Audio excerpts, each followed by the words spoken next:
Hello everyone, कैसे हैं आप सब। एक बार पुनः शिव कोचिंग क्लासेस पर स्वागत है। सुपर फास्ट रिवीजन में फिर से एक नए वीडियो को लेकर आ चुका हूं बच्चों, और इसमें जितने भी क्वेश्चन कराऊंगा आप लोगों को तैयार करना है। आप लोगों से बस एक गुजारिश रहता है कि थोड़ा सा आप लोग इसे समझने की कोशिश करें। यदि आप याद करोगे तो आप 2 दिन में याद नहीं कर सकते हो। रिवीजन में आप उसे समझो, ये मेरा वादा है बच्चों। जिसे आप 3 घंटा में पढ़ोगे आप 10 से 15 मिनट में समझ जाओगे। जैसे पहला प्रश्न है, चुंबकीय फ्लक्स किसे कहते हैं, इसका SI मात्रक। तो हमारे पास एक पृष्ठ है बच्चों, और इस पृष्ठ से मान लीजिए चुंबकीय क्षेत्र रेखाएं गुजर रही हैं। तो लंबवत जितनी भी चुंबकीय क्षेत्र रेखाएं गुजर रही हैं, उन चुंबकीय क्षेत्र रेखाओं की संख्या को हम बोलते हैं बच्चों चुंबकीय फ्लक्स।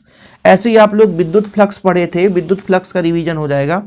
किसी भी पृष्ठ से लंबवत गुजरने वाली विद्युत बल रेखाओं की संख्या को, विद्युत क्षेत्र रेखाओं की संख्या को हम बोलते हैं यहाँ पर बच्चों विद्युत फ्लक्स। लेकिन ये चुंबकीय फ्लक्स क्या है, किसी भी चुंबकीय क्षेत्र में स्थित तल, एक तल है या पृष्ठ है, इस तल या पृष्ठ से लंबवत कितनी चुंबकीय क्षेत्र रेखाएं गुजर रही हैं, उनकी टोटल संख्या को हम क्या बोलते हैं चुंबकीय फ्लक्स, जिसका मात्रक होता है वेबर। क्या होता है बच्चों, वेबर होता है। अब यहाँ पर लेंज का नियम लिखिए, किस नियम के अनुकूल है। तो बच्चों लेंज का नियम जो है ऊर्जा संरक्षण के नियम के अनुकूल है। लेंज का नियम ये है कि मान लीजिए हम यदि चुंबक को कुंडली के पास ले जाते हैं या कुंडली को चुंबक से दूर ले जाते हैं तो एक प्रेरित धारा उत्पन्न हो जाती है, और वो उस धारा उस कारण का विरोध करती है जिससे वो स्वयं उत्पन्न होती है। मतलब कुंडली में एक प्रकार से धारा बह रही है और वो उसी का विरोध करती है जिससे वो उत्पन्न हुई है। समझ रहे ना। जैसे मान लीजिए बेटा को पिताजी ने अच्छा खासा पढ़ा लिखा दिया, और पढ़ाने लिखाने के बाद बेटा खुद पिताजी का विरोध करने लग जाए। मतलब किसी भी कुंडली में एक धारा उत्पन्न हो, प्रेरित धारा होता है, और वही प्रेरित धारा जो होता है बच्चों एक प्रकार से जिसके कारण उत्पन्न हुआ है उसी का विरोध करे, तो आपका लेंज का नियम है। देखिए, विद्युत चुंबकीय प्रेरण की वह अवस्था में प्रेरित विद्युत धारा की दिशा इस प्रकार होती है कि वह उस कारण का विरोध करती है जिसके कारण स्वयं उत्पन्न हुई है। इस नियम की सहायता से प्रेरित धारा की दिशा ज्ञात की जाती है। यह नियम ऊर्जा संरक्षण के नियम पर आधारित है। ठीक है, अर्थात हमने चुंबक को कुंडली के पास ले गया या चुंबक को कुंडली से दूर ले गया, तो कुंडली में एक प्रेरित धारा उत्पन्न होती है, और प्रेरित धारा की दिशा इस प्रकार होती है बच्चों कि वो जिसके कारण उत्पन्न हुई है उसी का विरोध करेगी। ठीक है, जैसे मान लीजिए ये हमारा चुंबक है, ठीक है, ये चुंबक है, यहाँ पर एक कुंडली है, ठीक है, कुंडली है। जब इसको हमने पास में ले गया तो इसमें एक प्रेरित धारा उत्पन्न हुई, और इसकी दिशा इस प्रकार होगी कि इसी चुंबक का क्या करेगी, विरोध करेगी। समझ रहे हैं ना। तो ये आपका लेंज का नियम है। मतलब कुंडली में जो प्रेरित धारा है उसकी दिशा इस प्रकार रहेगी कि वो खुद चुंबक का विरोध करेगी बच्चों, तो आपका वो लेंज का नियम है। ठीक है, लेंज के नियम से हम दिशाओं का पता करते हैं, क्योंकि क्वेश्चन पूछा जाता है कि दिशा कैसे निकाली जाती है बच्चों, तो लेंज के नियम से। दूसरा है बच्चों ऊर्जा संरक्षण का जो नियम है, जो आपका इस लेंज के नियम में पालन होता है, क्योंकि लेंज का नियम किस नियम पर आधारित है, तो ऊर्जा संरक्षण के नियम पर। आगे देखिए बच्चों, उच्च वोल्टेज पर धारा ले जाने वाले तार में धारा चालू करते ही तार पर बैठी चिड़िया उड़ जाती है, क्यों। कहने का मतलब यहाँ पर देखिए, इसके पीछे रीजन है। मान लीजिए एक आपका चालक तार है, इसमें मान लीजिए तेजी से धारा बह रही है, और यहाँ पर चिड़िया बैठी बच्चों।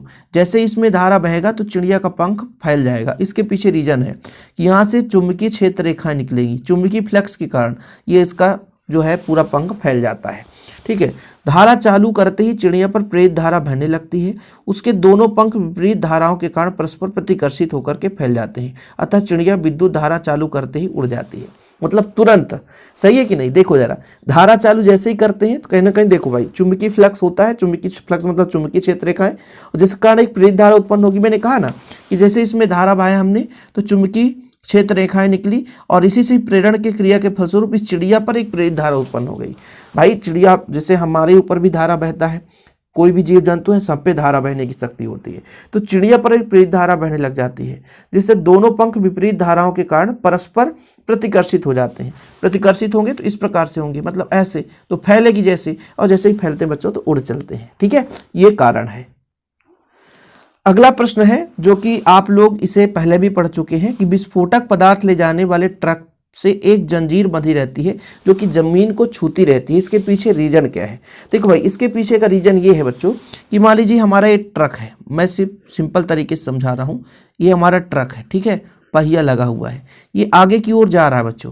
तो इससे एक जंजीर यहाँ नीचे जमीन को टच करता है, क्योंकि ये जब पहिया जाता है तो पहला तो घर्षण जमीन के साथ होता है। तो ये जो टायर होता है ये विद्युत का सुचालक होता है, इसमें जो भी घर्षण से आवेश उत्पन्न होते हैं वो पृथ्वी पे चले जाते हैं। लेकिन जब वायु के साथ इस बॉडी का घर्षण होता है तो इसमें भी जो आवेश उत्पन्न होता है तो इस जंजीर के माध्यम से पृथ्वीकृत हो जाता है। इसको कहीं ना कहीं खतरा से बचाने के लिए इस पूरे ट्रक को कहाँ से, जमीन से जोड़ दिया जाता है। तो ये हमारा बच्चों जो विस्फोटक ले जाने वाला पदार्थ होता है, जो ट्रक या वाहन होता है, इसके बॉडी को यानी जो इसका बाहर वाला भाग है इसका जो कनेक्शन है जंजीर से कर पृथ्वीकृत कर दिया जाता है। देखिए ट्रक की गति में द्रव्यमान उसकी धुरी पृथ्वी की चुंबकीय बल रेखाओं को काटती रहती है, जिसके कारण उसके सिरों पर विद्युत वाहक बल प्रेरित हो जाता है। प्रेरित आवेश पर जंजीर द्वारा पृथ्वी के क्षरण होता रहता है, जिससे विस्फोटक पदार्थ सुरक्षित रहता है। तो दोनों कारण हैं जो मैंने बताया। ये आपका विद्युत क्षेत्र में आपने पढ़ा होगा। ये चुंबकीय क्षेत्र से बोला है कि मान लीजिए चुंबकीय क्षेत्र पृथ्वी एक चुंबक की भांति कार्य करता है। ये आपका मान लीजिए विद्युत क्षेत्र में यही आंसर मैं जो बताया हूँ यही आंसर वहाँ पे भी बताया था। इसमें ये बताया, दूसरा रीजन ये भी है कि मान लीजिए यहाँ पे पृथ्वी है, क्या बच्चों, पृथ्वी है, पृथ्वी पर ये चल रहा है तो यहाँ से विद्युत क्षेत्र रेखा, चुंबकीय क्षेत्र रेखा निकलती है, क्योंकि पृथ्वी क्या एक चुंबक की तरह कार्य करता है। तो चुंबकीय क्षेत्र रेखा निकलती है, तो जब चुंबकीय क्षेत्र रेखाएं निकलती है तो लगातार चुंबकीय क्षेत्र में परिवर्तन होता है, फलस्वरूप इसमें प्रेरित धारा उत्पन्न हो जाती है, क्योंकि चुंबकीय क्षेत्र रेखाओं की संख्या में बदलने से उसमें प्रेरित धारा उत्पन्न हो जाती है। यही धारा जो है जंजीर से नीचे चला जाता है। ठीक, समझ में आया? दोनों फैक्ट, वो भी क्वेश्चन तैयार हो गया, ये भी क्वेश्चन तैयार हो गया। दोनों चीज, एक घर्षण वाला जो आवेश उत्पन्न होता है वो भी पृथ्वीकृत जाता है, वो आपका विद्युत से संबंधित हो गया। ये चुंबकीय क्षेत्र से कि भाई हमारे हमारा पृथ्वी है एक चुंबक की भांति कार्य करता है। किसके भांति कार्य करता है? चुंबक की भांति कार्य करता है। और बच्चों जब मान लीजिए उस पर कोई वाहन जा रहा होता है तो चुंबक से क्या है, चुंबकीय क्षेत्र रेखाएं निकलती है। चुंबकीय क्षेत्र रेखाओं के लगातार परिवर्तन से चुंबकीय फ्लक्स में परिवर्तन होता है, फलस्वरूप प्रेरित धारा उत्पन्न होती है। वही धारा जंजीर के माध्यम से जमीन में चला जाता है। अगला है प्रतिरोध बॉक्स के भीतर लगे प्रतिरोध की कुंडली बनाने के लिए तार को दोहरा मोड़ा जाता है, क्यों? ऐसा करने से तार के आधे भाग में विद्युत धारा की दिशा तथा आधे भाग में विपरीत दिशा प्रवाहित होती है। मतलब आधे आधे भाग में दिशाओं की दिशा, जो धारा की दिशा विपरीत होती है। दोनों भाग एक दूसरे के चुंबकीय क्षेत्र को समाप्त कर देते हैं, जिससे प्रेरित धारा उत्पन्न नहीं होती। मतलब दो बार मोड़ने का तात्पर्य यही है कि दोनों में धारा विपरीत दिशा होगी, और जब विपरीत होगी तो एक दूसरे को नष्ट करेंगे, प्रेरित धारा उत्पन्न न होगी। आगे चलते हैं बच्चों, ये पूरा का पूरा प्रेरित धारा से ही संबंधित है, क्योंकि प्रेरित धारा वाला चैप्टर ही है। मीटर सेतु के प्रयोग में सेल परिपथ चालू करने के बाद धारामापी परिपथ चालू किया जाता है, क्यों?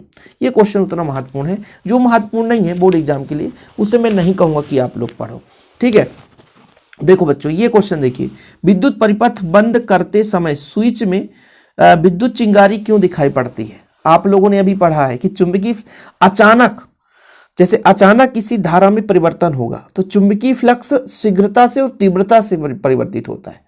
जब आप स्विच को बंद करते हैं, स्विच को चालू करते हैं, तो एकाएक धारा में बदलाव आता है। जब एकाएक धारा में बदलाव होता है तो चुंबकीय फ्लक्स में तीव्रता के साथ परिवर्तन होता है, फलस्वरूप थोड़ा सा उच्च विभवांतर उत्पन्न हो जाता है उनके सिरों पर, इसलिए चिंगारी उत्पन्न होती है। देखिए, विद्युत परिपथ बंद करते समय परिपथ से बद्ध चुंबकीय फ्लक्स में शीघ्रता से परिवर्तन होता है, फलस्वरूप उसमें प्रबल विद्युत वाहक बल उत्पन्न हो जाता है। परिणाम स्वरूप स्विच के सिरों पर इतना उच्च विभवांतर हो जाता है कि मध्य में स्थित वायु का रोधन टूट जाता है। समझ रहे हैं ना, कि अचानक एकाएक जब स्विच बंद किए तो स्विच ऑन भी किए तो चुंबकीय फ्लक्स में तेजी से परिवर्तन हुआ, और जब चुंबकीय फ्लक्स में परिवर्तन होता है प्रेरित विद्युत वाहक बल उत्पन्न होता है और वही प्रेरित धारा उत्पन्न होती है। तो इनके सिरों के बीच जो विभवांतर उच्च होता है, ठीक है, जिसके कारण थोड़ा सा चिंगारी उत्पन्न होता है। अन्योन प्रेरण की घटना क्या है बच्चों? अन्योन प्रेरण की घटना मैं आपको थोड़ा समझा दूं कि एक कुंडली है और इसमें हम धारा प्रवाहित करते हैं, तब उसके पास रखे दूसरी कुंडली में प्रेरित धारा उत्पन्न हो जाती है। ठीक है, क्योंकि जैसे इसमें धारा प्रवाहित करते हैं तो इसके चुंबकीय फ्लक्स में परिवर्तन होता है। चुंबकीय फ्लक्स में परिवर्तन होने से प्रेरित धारा उत्पन्न हो जाता है। क्यों? क्योंकि यहाँ पे प्रेरित विद्युत वाहक बल उत्पन्न होता है। तो जब हम एक कुंडली में धारा बहाएं और इसके प्रभाव से दूसरे कुंडली में प्रेरित धारा उत्पन्न हो जाए, यह परिघटना आपका अन्योन प्रेरण कहलाता है। ठीक, विद्युत चुंबकीय प्रेरण के लिए फैराडे का दूसरा नियम लिखिए। तो देखिए बच्चों, इस नियम के अनुसार प्रेरित विद्युत वाहक बल का मान चुंबकीय फ्लक्स में परिवर्तन के दर के अनुक्रमानुपाती होता है। जैसे मैंने आपको यहाँ पर दो कुंडली बताया बच्चों, एक कुंडली में धारा बहाते हैं तो द्वितीय कुंडली में प्रेरित धारा उत्पन्न होती है। तो फैराडे साहब ने थोड़ा सा इसको मॉडिफाई किया और बताया ये कि भाई ये जो प्रेरित धारा की दिशा है, प्रेरित धारा का मान जो है कितना ज़्यादा चुंबकीय फ्लक्स में परिवर्तन होगा, ठीक है, वैसे भी जितना ज़्यादा चुंबकीय फ्लक्स में परिवर्तन होगा प्रेरित विद्युत वाहक बल का मान उतना ही होगा। प्रेरित विद्युत वाहक बल, और यही प्रेरित विद्युत वाहक बल जो है धारा में परिवर्तित होता है, ठीक है। तो प्रेरित विद्युत वाहक बल का मान जो है चुंबकीय फ्लक्स में परिवर्तन के दर के अनुक्रमानुपाती होता है। यानी किसी कुंडली में जितना ज़्यादा चुंबकीय फ्लक्स में परिवर्तन होगा प्रेरित धारा की दिशा उतनी ही अधिक होगी। ये सब रिवीजन हो रहे हैं, बताइए कम समय में आप लोगों के लिए रिवीजन क्लास ला रहा हूं मैं। इसके बाद थोड़ा सा अगले चैप्टर से हम क्वेश्चन लेके आए हैं कि अल्फा कणों के प्रकीर्णन में स्वर्ण पात्र ही क्यों लिया जाता है। स्वर्ण पात्र लेने का कारण क्या होता है बच्चों, क्योंकि इसको हम अत्यंत पतला बना सकते हैं, स्वर्ण पात्र को अत्यंत पतला बना सकते हैं, क्योंकि जो अल्फा कण होते हैं इसको पात्र में टकराना है, टक्कर कराना है, तो पात्र क्या हो, अत्यंत पतला हो। तो जो स्वर्ण पात्र है अत्यंत पतला होता है इस कारण से, ताकि उसको आसानी से भेद कर सके, तो इसी कारण से इसे हम स्वर्ण पात्र का प्रयोग करते हैं। देखिए अल्फा कणों के प्रकीर्णन के लिए प्रयुक्त पात्र को एकदम पतला होना चाहिए, ताकि अल्फा कण का प्रकीर्णन एक ही टक्कर में हो जाए। इसके साथ ही पात्र के नाभिक को भारी भी होना चाहिए, ताकि अल्फा कण का प्रकीर्णन अधिक हो। स्वर्ण में उपयुक्त दोनों गुण होते हैं, इसलिए स्वर्ण का बारीक पत्र आसानी से बनाया जा सकता है और इसी कारण से स्वर्ण पत्र को लिया जाता है। मतलब कहने का तात्पर्य हुआ कि पहला गुण तो ये हो कि अल्फा कण का प्रकीर्णन करा रहे हैं तो आसानी से वो प्रकीर्णित कर सके, टक्कर के साथ अंदर जा सके। दूसरा है उसका नाभिक थोड़ा सा भारी हो, तो इस स्वर्ण में दोनों का गुण पाया जाता है। इससे हम अत्यंत पतला पत्र मतलब एक प्रकार से पतली पन्नी बना सकते हैं। इसी कारण से अल्फा कणों के प्रकीर्णन में स्वर्ण पत्र लिया जाता है। बोर की प्रथम कक्षा में इलेक्ट्रॉन का कोणीय संवेग कितना होता है बच्चों, तो कोणीय संवेग MVR जो होता है h/2 पाई का गुणज होता है, जहां n बराबर क्या हो सकता है 1, 2, 3, 4 और 5, आगे भी चलता जाए, ठीक है। तो NV कक्षा के लिए एक इलेक्ट्रॉन का कोणीय संवेग MVR कोणीय संवेग है, h/2 पाई का गुणज होता है, ठीक है, कोई दिक्कत तो नहीं है। चलिए आगे चलते हैं बच्चों अगले प्रश्न पर। हाइड्रोजन परमाणु में केवल एक ही इलेक्ट्रॉन है, किंतु उसके उत्सर्जन स्पेक्ट्रम में कई रेखाएं होती है। ये आप लोगों को बहुत ज़्यादा ही परेशान करता है। वास्तविक रूप से जब मैं पढ़ता था तो मुझे भी लगता था यार कि लाइमर श्रेणी, पाश्चन श्रेणी, ब्रैकेट श्रेणी, बामर श्रेणी, फुंड श्रेणी और इतनी रेखाएं, और जबकि इसके पास एक इलेक्ट्रॉन। देखो भाई, हाइड्रोजन की प्रकाश स्रोत में असंख्य परमाणु होते हैं, परमाणु बहुत होते हैं, भिन्न भिन्न परमाणुओं में संक्रमण भिन्न भिन्न होता है, अतः हाइड्रोजन के उत्सर्जन स्पेक्ट्रम में कई रेखाएं होती हैं। इसका मतलब ये नहीं है कि आप एक इलेक्ट्रॉन, एक परमाणु के पास एक इलेक्ट्रॉन है ना, लेकिन वास्तव में प्रकाश स्रोत जहां से हाइड्रोजन का प्रकाश स्रोत आता है उसमें असंख्य परमाणुओं की संख्या बहुत ज्यादा। एक परमाणु के पास एक इलेक्ट्रॉन होते हैं, जब परमाणु ही है लाखों करोड़ों में। परमाणु भाई प्रकाश स्रोत है, लाखों करोड़ों में परमाणु ही है तो लाखों करोड़ इलेक्ट्रॉन भी है। तो इधर उधर सोचने की जरूरत है ही नहीं है कि भाई लाखों करोड़ जब हमारे पास परमाणु है तो लाखों करोड़ इलेक्ट्रॉन भी है, ठीक है। तो हाइड्रोजन के प्रकाश स्रोत में असंख्य परमाणु होते हैं और भिन्न भिन्न परमाणुओं में संक्रमण भिन्न भिन्न होता है। इसी कारण से हाइड्रोजन परमाणु स्पेक्ट्रम में कई स्पेक्ट्रम रेखाएं होती हैं, ठीक है बच्चों। चलिए आगे चलते हैं।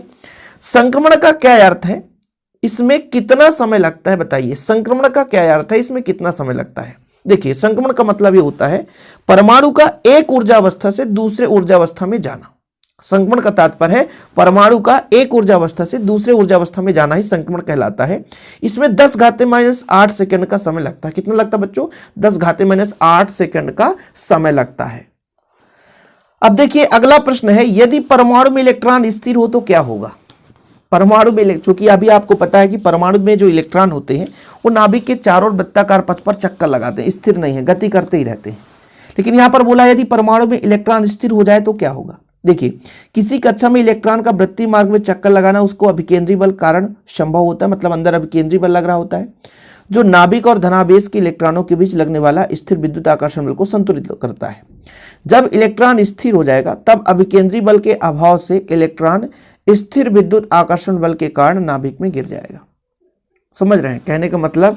देखिए यहाँ पे आपका नाभिक है, इसके चारों ओर इलेक्ट्रॉन वृत्त मार्ग पर चक्कर लगाता है, तो इस पर एक अभिकेंद्री बल लगता है जो mv²/r, जो बच्चों ये अभिकेंद्री बल केंद्र की ओर ये गति कराने में मदद करता है।